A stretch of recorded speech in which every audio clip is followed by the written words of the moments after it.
Welcome to the Have You Met Her Yet podcast, a podcast by Pink Crown Creative. I am your host, Lindsay Dent, the founder of Pink Crown Creative, a Vancouver-based marketing consulting company.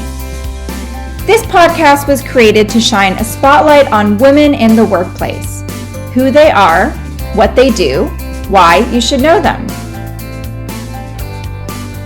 In this week's episode, I speak with Stephanie Bertuzzo, owner of Shop Fafita. Stephanie and I go way back. We were roommates in first year university, and she was the awesome lady to introduce me to my husband. I can't wait for you to meet Stephanie. I hope you enjoy this episode. Thank you so much for joining us today. We are back on Have You Met Her Yet, the series that is a podcast. And I am here today with Stephanie Bertuzzo from Shop Fafita. Oh my God! So thank you so much for joining me today. I would love, the first question I have for you is if you can tell me a bit more about your story, what do you do, who you are, and how did you get to where you are today in your career? Okay, well, I'm Stephanie. I've been on the internet since I was 6, probably, and really earnestly blogging since 2014 or maybe 2013, and always just like lived with this secret shame about how embarrassing it was to like be a blogger. And this is before even like Instagram really took it to that next level of shame. And then just in the last few months, like the like very bottom end of this year, I went back to work after my second baby. We're done having kids, and I was kind of like, okay, well, you're gonna keep spending this much time online. You've got to be more productive about it. So I came up with a digital business that I felt I could really honestly sell in a way that didn't feel slimy to me. And that's where we are. Very, very cool. So the next thing I have for you is, so sharing a bit more about what that company is. So the time of this recording, you haven't officially launched yet, but by the time it is released, it might be launched already. So if you want to share a bit more about that, about what the company's all about, the name, maybe just give us some more insight on what that looks like. Okay, for sure. So this is a digital print business, which is something I think most people are familiar with. It's going online, you don't get a physical product, you get a digital link, open it up, and then it's a high resolution image, which you can then send off to print wherever. And I think like most businesses, I came about it just trying to find art for my own house, and I was like, well, for sure I'm going to get some digital prints from Etsy just to like fill my gallery walls. And I spent so much time on Etsy being like, a lot of it is the same. Like, I don't even understand where everyone's buying these images from because they all seem stock to me. So I was like, okay, well, I didn't want to do it, but I'm going to go through my own hard drives and my own laptops to find pictures I had taken because I love photography. I've always taken pictures. I have pictures of like wedding bouquets or flowers that I've seen places or trips I've taken. And then I would print them at Costco for next to nothing. And they looked so good. And I was like, oh my God, this is the thing I need to do. Like, it costs next to nothing to print your own picture, frame it, and hang it. Yeah, that's how it happened. Sure. Yeah, it was so convenient. And like I said, I've had so many blogs since in the last 6 years. So when I had to come up with another name, I was like, oh my God, like, what am I going to call this? And my mom has always called me Fafita. Like, that's just my nickname. And so Bip was like, why don't you just call it Fafita or Shop Fafita? And I was like, Bip, my husband. I was like, okay, that's a great name. I just went with it. It sounds no different than anything else you've ever heard, right? Just a random business name. Yeah. But it's personal to me, so I loved it. And I went with it. And I have been meaning to launch. My original deadline was December 1st because I was like, let's get that Christmas money. Yeah. You know what? So much goes into it. So much goes into, even like, this is a digital business. I don't have a physical product to ship. Right. I tried to do this as low maintenance as possible and still just like the content creation so that people can see the product online. Yeah. It's a big effort. So I'm trying to just do it right versus like give myself a hard deadline. Yeah, for sure. Which I think is really, really stressful when we put a lot of that pressure on ourselves. And of course, it is important to have deadlines. It's important to hold yourself accountable, but it's also okay to be like, you know what, I don't feel 1,000% ready. I want to make sure that this is like gonna be something I'm excited to promote and share, especially because you are launching it. Exactly. It's so private. It's so personal. I'm like, I better be 100% confident. But at the same time, and you've said this to me before too, that you have to like walk that balance between making sure, you're satisfied with the product and also checking yourself to be like, am I just making an excuse Right. to not go forward? So I'm still walking that line right now. Yeah, exactly. So the next thing I wanted to talk about was a lot of this stuff I'm assuming is self-taught. So where are you finding the resources to create a website? Where are you finding resources to do your digital prints, the editing process? So what kind of has that looked like for you? Yeah, it's all self-taught, exactly how you said, which I think would be a lot more noble if it was like, 1997. But I think everything is available online. Absolutely, it's too easy, really. And I've been lucky in that it interests me. So it's not, even though it is challenging, I love to do it. I'm not like, oh, screw it, and I shut my laptop and want to call a web designer. Like, I just like to do it. And it's amazing how user-friendly things are. Like I did blogspot.com, I did WordPress, I've done Squarespace, and then for this I went with Shopify, even though I really wanted to stay with Squarespace, but it just turned out that Shopify was better. But it's all very, very user-friendly. So I've learned through that. And then I have done Lightroom and Photoshop, but a lot of Canva as well. And then what's the other one I used to use a long time ago? PicMonkey. Did you ever use PicMonkey? It sounds familiar, but I can't even think about what it was used for. It was photo editing. It was like, dumbed down. I mean, I shouldn't say dumbed down, but it was just like, honestly, I feel even now though, like for people who have been on Instagram from basically day one, so like, 2012, we've all learned about brightness and contrast and highlight and shadows, like all that second nature to us, which for a lot of people prior would have been like some in-depth Photoshop thing. So I'm lucky to be like a digital native in that sense. Nothing's been like too complicated for me. Right. That makes sense. That makes sense. Mm-hmm. And so in terms of your business and what you're trying to strive for, is there someone that you find inspiration from or something that you get your inspiration from? Like, where does that creative energy come from for you? Oh my God, there have been a few girls I've followed online that I'm just like, these are bad bitches for sure. Yeah. Who, even if I don't want to do what they have done specifically, I'm just like, I just respect that hustle so much. Right, right. So one of the first blogs I really, really loved was Cupcakes and Cashmere. Oh, okay. Everybody follows that I know anyway. I think she's up to like 500,000 on Instagram now. Okay. So she's pretty big in my opinion. And she's like a very, it's going to sound bad. I'm going to say basic. Right. But it's your very classic lifestyle blog. It's always been that. And then she just managed to continue leveling up through all the, blogging. She got the right formula and just continued with it. Yeah, which is crazy when you think about how much this space has actually transformed, right? Yeah, absolutely. And then who else have I really loved? Cup of Joe. I love Cup of Joe. Okay. And who else? There's one girl actually I really, really like. Her name's Laney Crowell. I think I'm pronouncing it right. Mm-hmm. And she's been just like a low-key blogger, not that big, maybe 10,000 followers, but she just launched a beauty company, like makeup. Oh, cool. So they've all been different business models, but all digital. And I've just like watched them, honestly, going back to probably 2010. So 10 years now that I'm just like, wow, they're still in the game. So Right, right. So I, they're I should send you their handles because they are so, so good.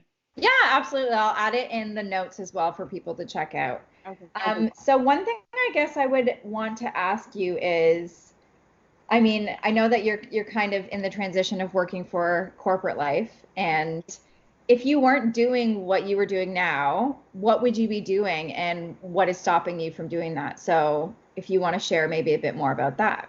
If I wasn't corporate, Yeah. I would be doing exactly this Yeah. for sure. Okay. I'd probably go bigger with it because I have more time. Yeah. So I might have an actual physical product that I felt could be shippable and there was a market for. Mm-hmm. It would be the exact same thing. I just think I'd have way more resources to like throw at it, but I'm so bogged down now with my real job. For sure. And now that you've added this like quote unquote side hustle, how Yeah. are you finding that with balancing your full-time job, the side hustle, kids, marriage? So what does that look like for you, and how do you kind of avoid burnout and, Mm. overwhelm? Um, you know what? The only time I feel really, really overwhelmed or stressed is when I feel like I haven't gotten as far as I would like to have gotten with my side hustle because then I'm like, if I'm going to drop the ball on something, that's where the ball is going to drop. Obviously, I can't drop the ball with my kids. Yes, of I don't course. really want to drop the ball at my job because it's still my job.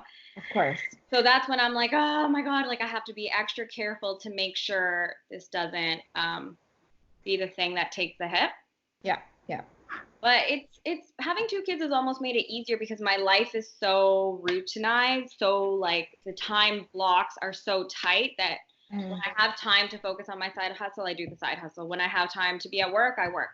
When I'm with my kids, I'm with my kids. Like I really don't have time to quote unquote fuck around. Right.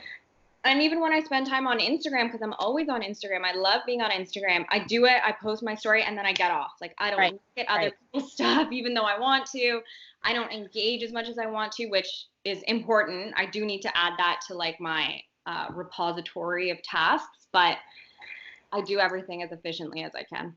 Yeah, that's good. I think in order to be efficient with all of the things you have going on, like you kind of have to be super strict and I guess compartmentalize like the exact task you're doing at that moment because it's so easy to get overwhelmed and think about everything else, jump the gun and etc.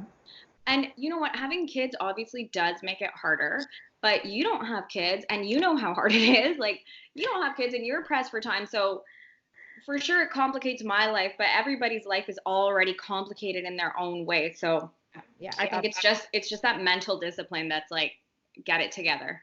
Yeah, absolutely. No, I completely agree. Yeah. So we are coming on the end of a decade, and I just had some thoughts because I know that you always have a passion for keeping your eyes open and on the pulse of what's coming up and what's hot and what's not and etc. So just kind of wanted to know your feedback and what you're thinking is going to come, or what do you think is going to either go for 2020 in terms of social media and like online digital stuff? So I'm really excited for the first time in a long time about the like what I see coming down the pipe for the next decade, which is the turn from this like very beautiful, everything is perfect internet that we've all grown up with, our generation. And I think we're finally going to get that return to that like gritty MySpace, MSN Messenger era. Whoa. Just there was nothing fancy. The websites weren't these like beautiful, like designed things. And I don't know how to put it. It was like, I think people are just going to get really real because the generation that's coming up behind us, yeah, I don't think they're loving our vibe. Like, I don't think the way I love, as an example, Cupcakes and Cashmere, I don't think, the 18-year-old girl behind me is going to look at that blog and be like, yeah, this bitch is so bad. I think she's going to be like, what the fuck is this? Like, this is so fake. Which I think we're old enough now to see it both as fake while at the same time respecting that it's a business and it's work. Right. But I think that level of formality is going to be gone. I think the next wave is going to be completely informal. Very much that post and delete vibe. Like, we really don't care. And people are going to have to figure out how to build their businesses around that, I think. Yeah. No, I completely agree. I do think, especially within the last year with Instagram, I mean, getting rid of the likes, getting rid of certain negativity and everything, right? I think it's going to get back down to, I hope, that realness of, you know, unfiltered, whatever, right? Because I do think we've started to realize as a society that it is terrible for our mental health, and people are just I'm stressed on Instagram. There, right? I'm stressed. I go on there and, like, even doing the stuff that I've done over the last few weeks just with my business, I'm just like, try not to have a mental breakdown. Don't look at who liked it or who. And this is not like a big public facing thing. Like, I'm talking about an actual audience of people I know, people I genuinely engage with, and even still, just that like hard metric in your face is so hard to deal with. So yeah. I think hopefully that'll kind of dissipate. Yeah, no, I hope so as well. I completely agree. Metrics are just brutal at the best of times. So to like have gone into this app with like, this is how many people follow you, this is how many people like you, this is your comments. It's just like, oh, okay, well, that's my grade. Yes, there's my report card. Like, it's true, and for the world to see completely how you're doing, right? It's quite interesting to have brand exposure out there as much as it is, where your numbers are for the world to see completely, of who's following you, who's liking you, who cares, who's commenting. It's so deceptive. It's so deceptive. Just because you have 500,000 followers doesn't mean you've even gotten 20% of those people on sales. Like, something I'm always watching is the celeb content when they do IG lives. So for instance, I'll see Big Sean. He has 11 million followers, but he does a live and it's like 5,000 views. And I'm like, oh my God, Big Sean has 11 million followers and only 5,000 of those people will watch his shit. Like, as a business person, as Big Sean, you have to have that peace with yourself. That's like, I'm not looking at that metric. I'm not looking at that percentage. I'm not looking at whatever the engagement rate formula is. Right. I'm doing this for the 5,000 people, like, and that's it. So I try to focus on that even like people with 11 million followers are dealing with the super, super low number.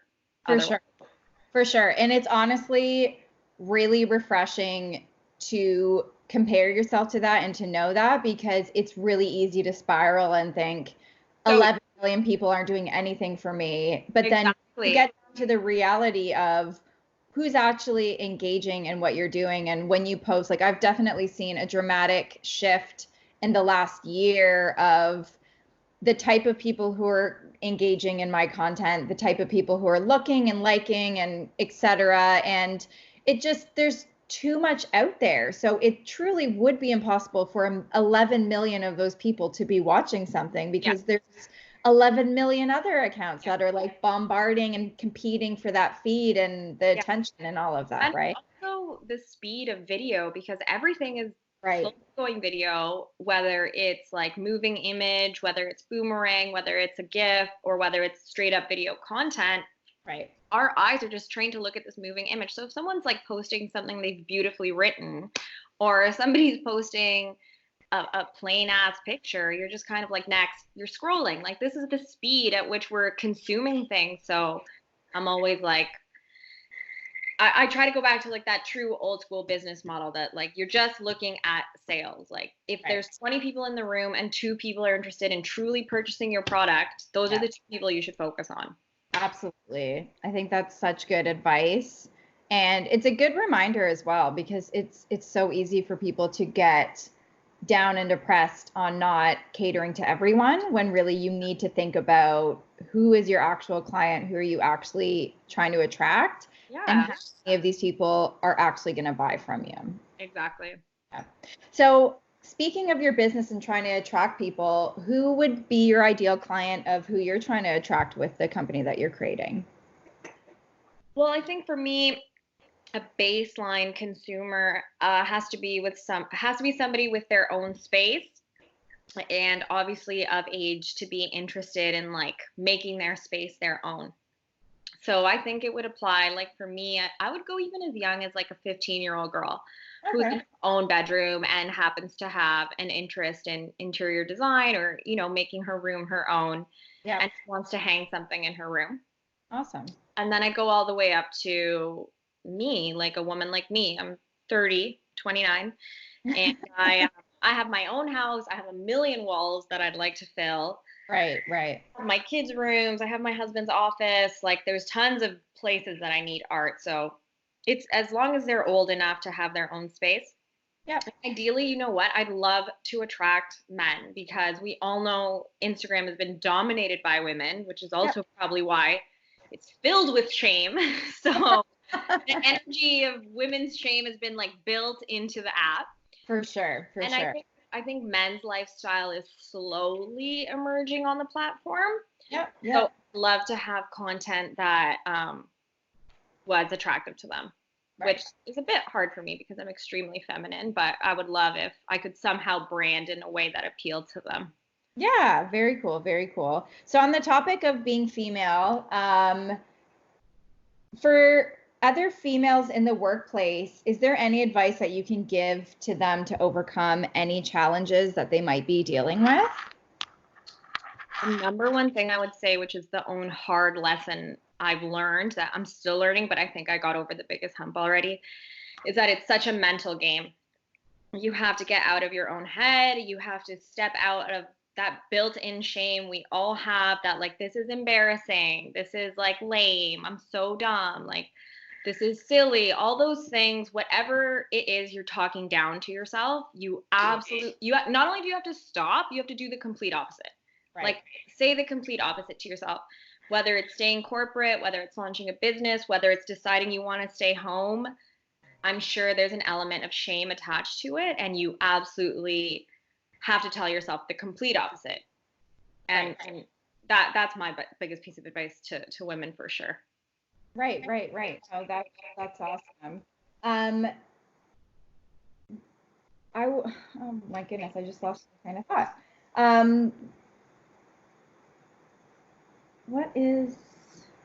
Sorry, my phone rang and then I was like, oh my gosh, what is going on? So being a female, as you mentioned, you said that you're extremely feminine. What would you say is the best thing about being a female, and what would you say is the worst thing about being a female? The best thing about being a female is obviously everything. Like I feel like we are absolutely the superior sex on the planet. We are responsible for zero violence, zero war, zero like of anything bad. Yep. And one thing I learned when I was pregnant the first time, and like learning about the actual human body, I was like, I am literally the universe. Like the universe is embedded into my womb. Whether I choose to have children or not, it's completely my prerogative, but I still have that built into my body. Like that power is my own. I know it takes two people, blah, blah, blah. But really, I have always felt like there is some like, I don't know what the word is, maybe something magical or mystical about being a woman that's like, you can create eyeballs inside your body. You'll create another woman's fallopian tubes and her eggs inside your body. There has to be some element of like truly magical shit associated with that. Right. The downside is that we've always been persecuted for that. Like whether it's been we're witches going way back, or you know, the whole thing, like it's just been a level of persecution, because I think it's a power that has always been perceived by the opposite sex. Yeah. And because their power has always been so physically dominant, it's been much easier to rub our power out by virtue of being like, well, we can't see your power. Therefore, we will erase it with this very visible one that is just bigger than yours. Yeah. It's tough in that sense. Yeah, that's very true. I absolutely love your feedback on women truly having the universe in them. Like that, I've never heard that before, and that is so powerful. Like it's so true. It's so true. Literally creating a new being inside themselves. Yeah, a new being who could go on to do anything, like a whole human being. It only takes one human being to change the world, as they say, not to be so corny, but like really, and that's up to us. And that's why I'm always also trying not to get too hung up on like whether women have children or not. I'm always the first person to point out, like, I'm not busier than you just because I have kids. My life isn't harder just because I have kids, because I feel like this is all our power. However each woman chooses to exercise it is up to her. Right. Yeah, that's, I totally believe that as well. Has there ever been, you speak about one person that could change the world. Has there ever been a time where a random stranger has said something to you and you felt kind of like change your perspective on something, or maybe it stuck with you or it had a big impact on your life? Whether it was like a comment or a suggestion or even just an action. As soon as you said that, I just had this like immediate thought. So I'm just going to go with my immediate thought. Yes, go with your gut. Which is someone, this little old man lives across the street from me. I very rarely see him. Like, I know he's there because I've been on a mat leave for so long. But like, I'm sure if I had not taken a mat leave, I probably wouldn't even know who lived in that house. And this one day he was getting out of his car and he just walked across the street to be like, I always see you and your husband. You are such a good mother. Your husband works so hard. You take such good care of these kids. I was like, what? I'm sorry. Like I just picture him maybe like watching me out his window. Like, I don't know, but I was so touched. And it made me think how far it goes just to give a stranger a little compliment. Like, anything, especially a compliment like that, though, to a new mom. I think telling a new mom that she's a good mother is one of the kindest things you can do, because it's such a terrifying time. Oh, yeah. Oh, that's so nice. It truly is crazy how something so small, and I'm sure he never thought about that comment again, but to you, stuck with you. And stuck with me forever. Yeah, I always hear like smiling is contagious, and even if you're walking down the street and you smile to someone, you have no idea how much that could affect their day if just one person smiled at them and they just all of a sudden feel a bit different, or they feel loved, heard, or accepted, or whatever that is. And it's just so simple, something that is so simple, costs you nothing, just to, So let me ask you, because how long have you been in business, like truly on your own? 2 years. September 2017. So in those 2 years, has somebody said something to you like that that's just been like, it just keeps you going in a way? Oh my goodness. There's so many things. And it's really funny how much I get in my head about things. And I've had this conversation with multiple people where I post a lot of stuff. There's blogs going out, there's posts, there's little things in there, and a lot of the time it's crickets. You don't really hear anything. But it's those moments where I'll meet someone at an event, or someone will just send me a quick comment and they will say, oh my gosh, I read this and it changed me in some way, or I've been gone through that too, or I've done this, and just those moments I'm like, oh my gosh. And being online, you can be so invisible. Yeah. And one specific comment that made me always continue to stick up for my brand that's feminine, the way I want to do business, the way I carry my brand, and etc. So I was at a conference that was 90% males, and there was 2 females in the room, and it was a conference that was a little bit out of my comfort zone. I hadn't been in the corporate world for a few years, so it was a bit out of my comfort zone, but I was thrilled and excited to be there. And a bullshitty environment too. So like, sure. Even sure. at the best of times, you're like, whatever.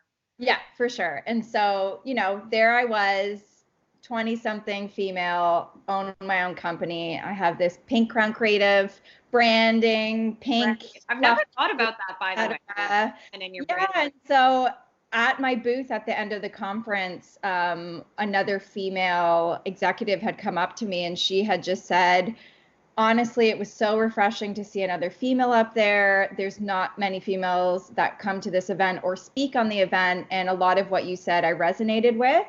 And I hope you know that. And that to me meant everything. And it meant like, I'm going to continue to do what I do. I'm not going to change my branding. I'm speaking to people. And whether it's 1 out of 100 people, it still made that impact. Yeah, that's your one client. Like you walked away with that. Exactly. So can I just tell you, I was just listening to Elizabeth Banks on Dax Shepard's podcast. Oh, yes. Heard his podcast? Yes. Oh, yeah. I follow it. I haven't listened to that episode yet, though. Okay, listen to it. And she was saying that when I think it was when she was maybe directing Charlie's Angels, but it could have been Pitch Perfect too. I'm not sure. But either way, she was saying that she would show up to direct the movie and she would wear a dress. And she was absolutely floored by how many of the like very, very low level women would come up to her to just be like, it's crazy to see a director on set in a dress. Like, it's crazy that all these people are taking direction from a woman in a dress. And so she said I love that. ever since then, she'd show up to do her job just specifically in a dress to be like, you know what? You can be in charge of shit and wear a dress. You don't need to I don't need to be a woman in a power suit. I can wear something floral. Yes, I absolutely love that so much. I think it's so important, and I definitely try and get a lot of inspiration from, badass executives, CEOs who are doing that and living it and not apologizing, and they don't feel like they need to fit the mold of a suit or a pants and etc. Right? If it's not you, it's just not going to be authentic. It's not going to, encourage someone else to kind of live their dream or what they're doing. So I love that. That's such a cool story. So sweet. Very cool. Okay, so speaking of podcasts, are there any that you follow that you get your inspiration from, or you get ideas, or you just kind of listen to in terms of entertainment? So I just went back to work September 23rd. So it's been October, November, barely 3 months. And it's only been in that time that I started doing anything, because otherwise I was so bogged down with 2 kids at home. So when I went back to work, I started listening to Armchair Expert. Yep. Which I really like. Yep. I don't know if you don't listen to it or you do. I do listen to it. Yep. Okay, so I love Monica Padman. Yes, yeah. Dax needs to lay off the gas and let her speak a bit, which I'm going to comment that on his Instagram. I'm going to bombard his Instagram really soon. I listened to the Goop podcast right away when I didn't even know where to start.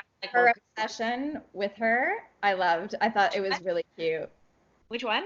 Monica's obsession with Gwyneth. Yeah. And I love the Goop podcast. She's great. Yeah. And then I started actually, wait, where was this? I'm trying to think. I can't remember. Anyway, so it was through the Goop podcast that I started listening to a podcast called To Be Magnetic. Oh, okay. Heard of that? No. So you should check out tobemagnetic.com. Okay. The podcast is actually called the Expanded Podcast. Okay. It's kind of like one of those you can manifest your life type vibe, but completely different, because she herself says it's radically different from that old model. Right. And through her podcast, I got onto, and this is my new number one favorite, Bip will be like, bitch, stop, because I can't stop talking about this man. His name is Shaman Durek, and he's a shaman, like a classic, like a shaman, like one of those mystical men. Shaman, yeah. And he has a podcast called Ancient Wisdom Today. Okay. And it is the most uplifting, beautiful. I am not, or at least prior to the last few months, I have not been a very spiritual person. Yeah. Now I'm listening to a shaman that's picture in your mind and see the light spinning around. Like, I'll listen to it just to fall asleep, because when I wake up in the morning, I'm like, Meditation? it's not that. So, he does do some, but sometimes it's just a regular podcast. Sometimes he has guests. Sometimes he talks just by himself. You've got to listen to it. It's actually truly what really motivated me to be like, start a business and like get your life together, because his whole thing is very much like, you're in charge of your life. If you don't like what you're doing, then change it. Yep. And it's super uplifting, and it's so magical, and I just love his voice. Like, he's like this character. He has these hilarious stories, and I think his connection to the Goop thing is that Gwyneth Paltrow actually like employs him to be her like healer or whatever. But it's not like fancy. Like, just listen to it. It's so good. It's Shaman, Durek, Ancient Wisdom Today, To Be Magnetic, the expanded podcast, obviously Armchair Expert, and Goop. Okay, cool. Oh, wait, one more that you would definitely love. Do you listen to A Drink with James? No. So this is all social media based podcast, and his episodes are actually only like 20, 25 minutes. Oh, that's great. And it's like very, very much social media industry. This is how to crush it on Instagram, but it's not motivational at all. It's not uplifting at all. This is like a hard businessman. He runs a company that provides analytics on influencer stats and influencer data. And he's just like, this is how to be an influencer. This is how to like run a business. This is how to run your business, run a campaign on the internet. It's really, really good. Yeah, very, very cool. I will definitely share those in the notes so people can figure out what those are if they can't write them down quick enough. Some quick questions for you. Okay. Name 3 things that someone has told you you're good at or admire you for. I'm good at? Oh, God. Okay, let me step into my worth here. Yes. I'm good at writing. People have always said I'm a good writer. Mm-hmm. I'm funny. People have always told me I'm funny. Oh, yeah. And I think one thing that has been surprising to me that I didn't realize would impact people the way it does is that in my own confidence, I've inspired other people to be confident. Absolutely. Which is not even something tangible. Like, I don't really think to myself, like, I'm going to be extra confident today. So those are 3 things I'd say. Yeah. Okay, cool. Do you have a hidden skill or talent? Hidden skill? Well, my singing voice. No. That's a good question. A hidden skill or talent? Honestly, no. I really don't think I do. Do you have a hidden skill or talent? I don't know. Hidden. I'm not really sure. I mean, a lot of people don't know that I'm a certified scuba diver, so that could. Well, that is a good one. That is a good one. Yeah. So that's what I would say. What is one thing you wish someone had shared with you before you got into the work world? What's one thing? That's a good question. Ask for more money. I wish someone had just told me right out of the gate, like, more money. Don't be ashamed. More money, more money. I feel like when I got into the corporate world, it was very much, well, maybe it's because my parents are immigrants, but it was very much like, be grateful. Right. Almost take what you can get. Like, you're so lucky just to be in the company at all. Like, don't worry about salary. I think if people could be more upfront about money, would have been helpful probably. Yeah, that makes sense. And I think something that always we need to be reminded of is ask for more money and don't be ashamed of it. If you are working hard, you know your worth, you have the skill, the talent, the drive, you 1,000% should ask for more money and feel worthy of accepting it as well. Exactly. Yeah, that's a big part too. Yeah. Do you have one quote or like a quote from someone or a personal quote or mantra that you live by? Right now on my fridge, I have one that says focus on the essential. Oh, okay. And where did that come from? Straight up the bottom of a Babaton bag. Like, the Aritzia label.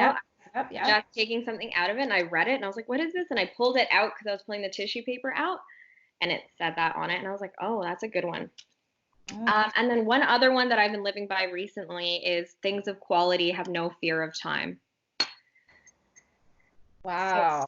that, Deep. I like that yeah, too. that's been a big one for me. That's just like, don't rush it. If you know what it's going to be, then who cares what's another week or 2 weeks or whatever. Yes. Awesome. Awesome. Yeah. Okay. And last question I have for you is name one thing that you will make happen in 2020. Ooh, I will definitely get this business off the ground. I'll definitely see a sale for the first time in my goddamn life. Yes. Yes. So I'm pumped about that. I've never like pulled income, so to speak, out of nowhere. And I'm Mhm. really excited that I finally have the structure to bring that into my life. Like it's been a long time coming. So I'm just like, oh my God. And I actually remember reading a lot over the years, and so many of the people who I've loved or like been interested in have been like, you'll never forget the feeling of your first sale.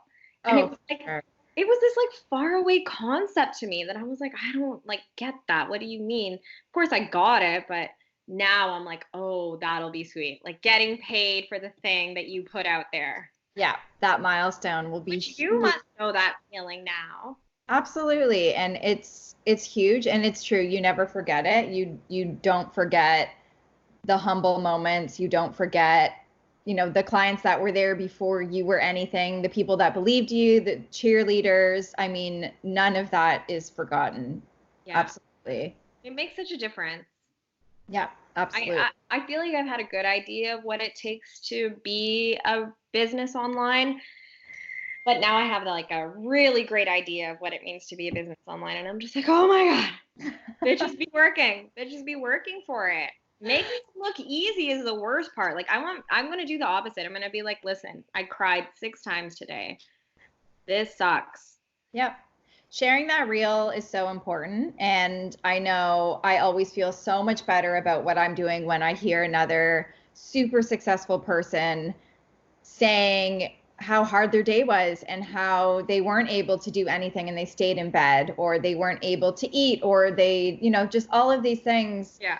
I'm able to relate to. And I think, oh, thank God I'm not a failure. Like this person who was so successful has gone through that, is going through that, and they're fine. And everything works out. Yeah. So, yeah, sharing that is really important. And I think just being transparent. I mean, one of the things I heard someone say recently is, um, success wasn't built in a day. It typically is like a 10-year 10 years for sure. iceberg underground project that you have no idea the sweat, tears, Right. struggle that someone has been going through, and then all of a sudden they're a hit, and you're like, oh my gosh, I just heard of them yesterday. Like, Yeah, wow. And it's like, no, exactly. that did not happen. So I just read two things. One was that your average business takes literally 7 years to hit its stride, which I'm Wow. like, oh my God, 7 years of like despair before you. Yeah. Yeah. And the other thing I read, which it just left my mind, oh my God, what was it? I can't remember, but it's in a book called The War of Art, which I might have even told you to read. Okay. But one of the most inspirational books I've ever read. It's super short, it's not a long one. And it's filled with things that's like, oh, I just remembered. It was the difference between a creative dreamer and like a true professional is that you get up and go to work every day, which is how I feel. Like, no, Right. basically, no matter what, I get up and I go to my job. Right. But when Right. you launch your own business, it's kind of got to be the same. Like, even though it's your passion and you're a creative person, you still don't get the out that's like, well, today the stars didn't align, so I'm not going to show up. Like, I go to work every day. If I didn't get the chance to shower, if I feel sick, if I'm hungover, like I still drag ass and show up. And it's important to bring that attitude into your own business when you're self-employed. Absolutely. No, I completely agree. Okay, awesome. Thank you so much for sharing all of that. Is there anything else that you want to touch on that we didn't talk about or that is kind of burning inside of you that you want to share? Yes, there is. I would love to say truly from the bottom of my heart, I'm so proud of you because you've Aw. been in this game for 2 years, which is crazy. And I just like it just takes so much guts. Like it's one thing to, and I know you've had struggles. I know you've had to overcome a lot. I know you even told me you didn't tell anyone you launched your business for the first 6 months. Oh yeah. And I'm like, but at least you launched your business. Like it's still a huge step. Yeah. And what you go through every day is just like so much respect for that, to just stay in the game. Good. I appreciate it so much. I'm so happy for you. Oh, thank you. No, I do appreciate that. And yeah, you were definitely like one of the first people that I like slyly sent my website to and was like, check this out. So I do appreciate that. And of course, like love the cheering on and the support. And I'm so excited for you. Where can we find you? Where can everyone find your business, your platform? Well, it's just going to be my Instagram for now, which is going to be Shop Fafita. Yep. And then I'm going to launch the website, which will be shopfafita.com. Amazing. And I'll probably keep it to that. Like, I want to do Facebook. I'll probably have to do Facebook because I do know there's a market there, but I'm just trying to stay true to me for now. So very, very cool. Well, thank you so much. Wishing you the best for 2020. And yeah, everyone check out Shop Fafita. Yay. Yay. All right. See you. Bye. Thank you so much for listening to today's episode. I greatly appreciate the time that you took to listen and learn a bit more about another woman in business who is truly moving and shaking the world. If you enjoyed listening to this episode, please subscribe, rate, review, and share it with a friend who you think might enjoy it too. These small actions truly mean the world to a small business owner like myself. If you are a business owner looking for inspiration and guidance in growing your business, I would love to help you. I also will be giving my listeners $25 off my Creativity Strategy Hour. By using promo code Creativity and Love, you can use it at checkout and get it on my website, which is available on the show notes, or at www.pinkcrowncreative.com. You can also stay up to date with the latest podcast releases, behind the scenes, and insider info about each guest by following us on Instagram at Have You Met Her Yet series, or by signing up for our weekly newsletter, which will bring each episode right to your inbox. Thank you so much for listening. It truly means the world. We wish you a wonderful week and hope that it is filled with creativity and love.